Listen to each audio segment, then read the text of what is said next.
A stormy night across central Indiana. Heavy rain, some hail and lightning. We have thousands of power outages right now.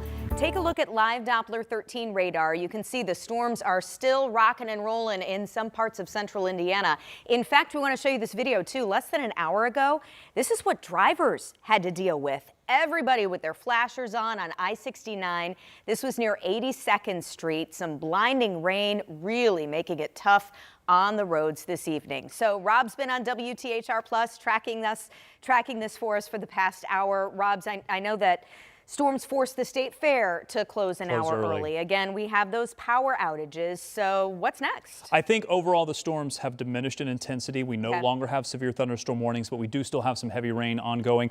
We even had some reports of some gusty winds, some trees that came down with this. Still investigating some of those downed tree reports. The storms are continuing to push to the south. Areas to the east had a couple of storms earlier that rolled through. That helped to keep things actually from popping up as significantly during this round. But I still think these are going to continue pushing to the south, maybe even making their way all the way to Bloomington, where the strongest of the storms were right over Westfield. You see a couple of storm reports that are popping up. There were a couple of, there was a 59-mile-per-hour wind gust that was reported here in Westfield. Also, some strong gusts just rolled through Carmel as well. Reports of some trees down. The official reporting sites had as high as 43 miles per hour for Fishers, but I know there were areas that got much stronger winds than that. Officially at the airport, around 40 miles per hour winds. Now, things overnight will calm down as the atmosphere has stabilized just a bit in those areas where the storms have rolled through, but I think we may see another round of this during the overnight as we approach sunset. I'll talk more about Sunday's forecast with another steamy day.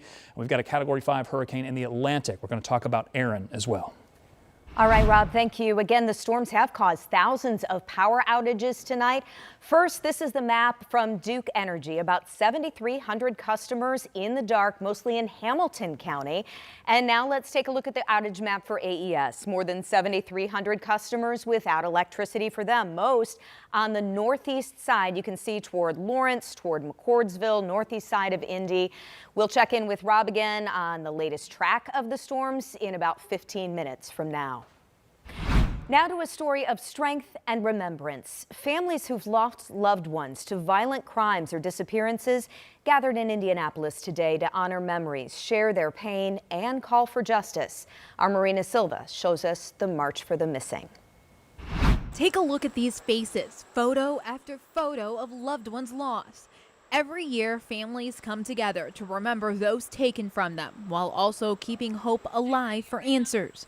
Greg Turner started this gathering to celebrate his sister Shannon on her birthday. Shannon's birthday was August 10th. She disappeared December 1997. Nearly 30 years later, he's still searching for answers. She never had the chance. She never got married. She never had children. She never got the choice because somebody decided she didn't have that choice. Brian Donahue is one of the people coming back year after year, honoring his son, Brian Donahue II. It's been a cold case. We're still seeking answers. It's been 27 years. He's been gone 2 years longer than we've had him. Donahue grieves the life his son should have had. My granddaughters, be his nieces, life itself. I mean, he was full of life. It's just a horrible thing that we all miss it. But instead, he's left with questions. Well, we had an awful lot taken away from us and no answers. All families lighting a candle until they find answers. In Indianapolis, Marina Silva, 13 News.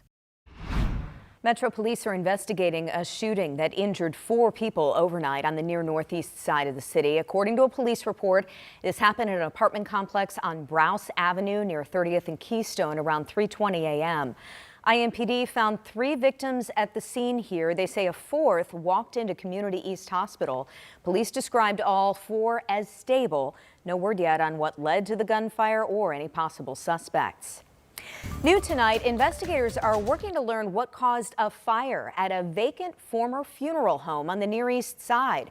Crews were called to New York Street near Arsenal Avenue around 8 o'clock tonight. They saw heavy flames and smoke when they got there. No one was inside, nobody hurt. IFT says it's still too early to pinpoint a cause of the fire.